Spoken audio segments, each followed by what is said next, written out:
नहीं भाई तुम्हारे ఏమంటారు మీ ఇద్దరు కూర్చోబెట్టి మాట్లాడించవలసిన అవసరం నాకు లేదు. నేను చెప్తున్నా I'm going the legal way. నేను నా ప్రొసీజర్ నా సిడిపిఎల్ అంతా మేడం చూసింది. If you want I will show the director of prosecution. No we know sir. No please we know everything. ఎక్కడేనండి నేను గిన రేపు లీగల్ గా నేను గిన స్టాండ్ అయినా అనుకో నీవు వచ్చి సార్ మేము కాంప్రమైజ్ అయినాం సార్ అని నువ్వు చెప్పినా నేను నువ్వు ఎవరన్నా హౌ మై స్టాండర్డ్ అనేది మేడం తెలుసు.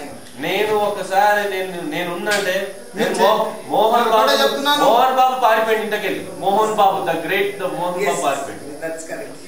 మోహన్ బాబు పారిపోయింది. నేను ఎంబడి పడితే మోహన్ అంటే నేను గ్రేట్ చెప్పుకోవట్లేదు చెప్తున్నా. ఫర్ ఎగ్జాంపుల్ నేనేమంటే లీగల్ వద్దయా ఉండవయా కొద్దిసేపు मुरली मनोहर वाला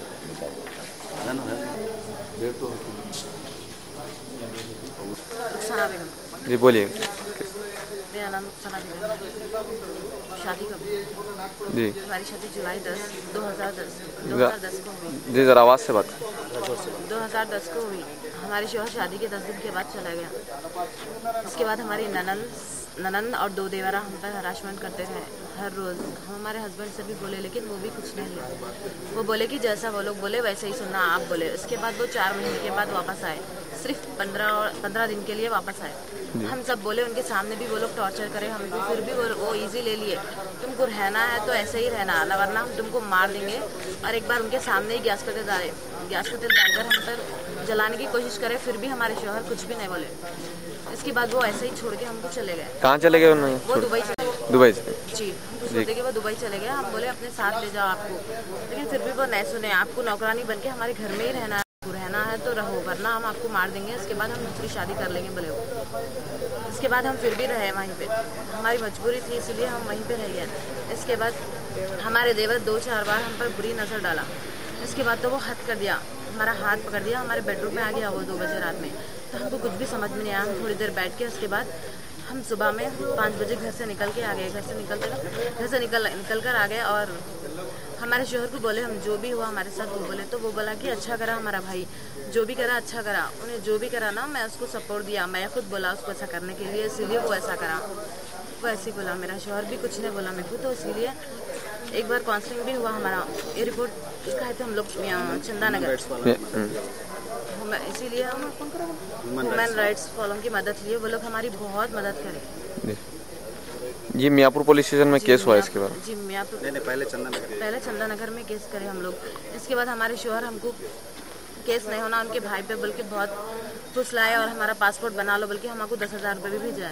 तो हम उसका पासपोर्ट भी बनाए। जब हम बोले कि हमारा पासपोर्ट रेडी हो गया तो वो बोले कि नहीं हम नहीं आना चाह रहे वहीं पे रहते हम और हम चाइना जा रहे। बोले चाइना जाएंगे मलेशिया जाएंगे उसके बाद अगले महीना आपके पास आएंगे बोले वो। जी कुछ जोड़े की रकम के लिए भी कुछ आपको टार्चर वगैरह करे? हाँ जोड़े की रकम लाना आप 2 लाख रुपए लाना वरना हम आपको गैस का तेल डाल के जला देंगे।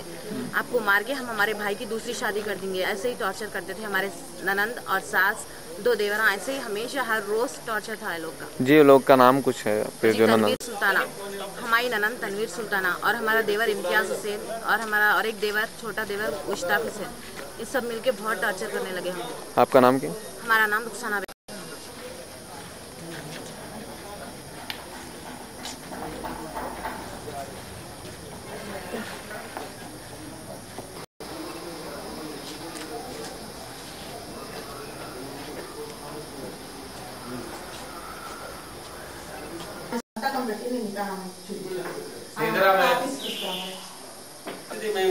This is a discussion, free discussion. You are not supposed to take like that.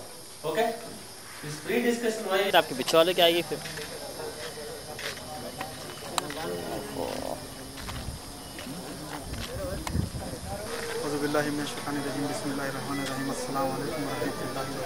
Hello आ रहा हूँ भाई। मेरा आवाज़ से बोलिए। International human rights organisation AP state chairman मेरा नाम मोहम्मद सादत अहमद है। हमारे पास जो है सो 25 तारीख के दिन रुखसाना बोल के एक लड़की आई थी कि हमारे शोहर का जुल्म हद से ज़्यादा हो गया बोल के। ये लड़की हमारे पास आज से 2-2.5 महीने पहले भी एक बार आए थे कि जब हमारे जो है सो पूरे ससुराल वाले हमारे देवर जेठ वगैरह भी जो है सो मेरे ऊपर बलात्कार करने की कोशिश कर रहे बोल के उस टाइम पे भी जो है सो वो लोगों के ऊपर चंदा नगर पुलिस स्टेशन में केस करवाया गया। उसके बावजूद जो है सो परसों जब इन्हों 25 तारीख को हमारे पास आए, हम जो है सो मियाँपुर पुलिस स्टेशन को उनको भिजाया गया कि जाके सर्कल साहब से आप मिलिए। सर्कल साहब जो है सो केस को देखेंगे, बिल्कुल अगर से लीगल रहा तो आपका केस करेंगे। फिर लड़की जो है सो मियाँपुर पुलिस स्टेशन को आए, वो लड़के के ऊपर जो है सो एजाज अहमद के ऊपर केस बनाया गया 498A। उसके बाद जो है सो लड़के को अरेस्ट करके फिर यहाँ से छोड़ दिया गया। इसमें प्रॉब्लम ये है, ये लोग जो है सो उनके फैमिली मेम्बर्स ले लेके आके ऑलरेडी बच्ची का जो है सो तलाक हो गया बोल के CI साहब को मिसगाइड करके वो लड़के को यहाँ से ले लेके गए। हकीकत में जो है सो रुखसाना लड़की का कोई तलाक नहीं हुआ, इनके घर पे कोई नोटिस नहीं आई, लड़की का कोई एक्नॉलेजमेंट नहीं है।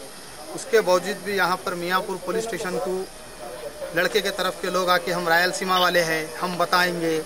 हाँ, मेरी कार की भी फ़ोटो लिया गई, मेरी ताल्लुक से मेरे दूसरे भी पर्सनल मेरे सेपरेट ठहरे सटम पे भी फ़ोटोज़ ले लेके गए।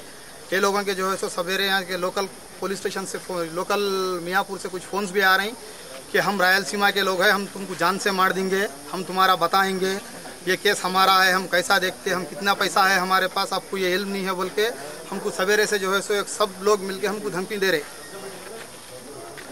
तो इसके सवेरे से मेरे को अब तक जो है सो 16-17 फ़ोन्स है। इसके बारे में कोई CI साहब क्या बयान दिए? CI साहब भी अभी बिठा के बात करे मेरे साथ जो है सो। मैं आज एक एडवोकेट साहब को भी ले लेके आया, खाजी साहब को भी ले लेके आया। ये लोग जो भी आप लोगों के पास निकाहनामा जो दिए है कहाँ तक सही हैं, खाजी साहब भी बोले, एडवोकेट साहब भी बोले कुछ हद तक सही नहीं है ये, क्योंकि लड़की के नोटिस में नहीं है। आप तलाक दे ले सकते, इस्लामी शरीयत में जो है सो मर्द को इजाज़त है तलाक देने की, लेकिन ये बात लड़की तक पहुंचना है, लड़की तक नहीं पहुंची इसका मतलब तलाक नहीं हुआ। तलाक होने से पहले जो है सो लड़के के ऊपर केस हो गया। लेकिन सबसे पहली बात यह है, हम भी जो है सो कमिश्नर साहब को कंप्लेंट करेंगे। ये लोगों के जो सवेरे से हमको धमकियाँ आ रही, हम जब से यहाँ आके है जब से धमकियाँ आ रही, हमारे कार की फ़ोटो लेना, हमको जो है सो लोग आके घूर घूर के देख के जाना, हम बताएंगे बोल के बोलना, ये जो है सो सिलसिला ये लोगों का जारी है।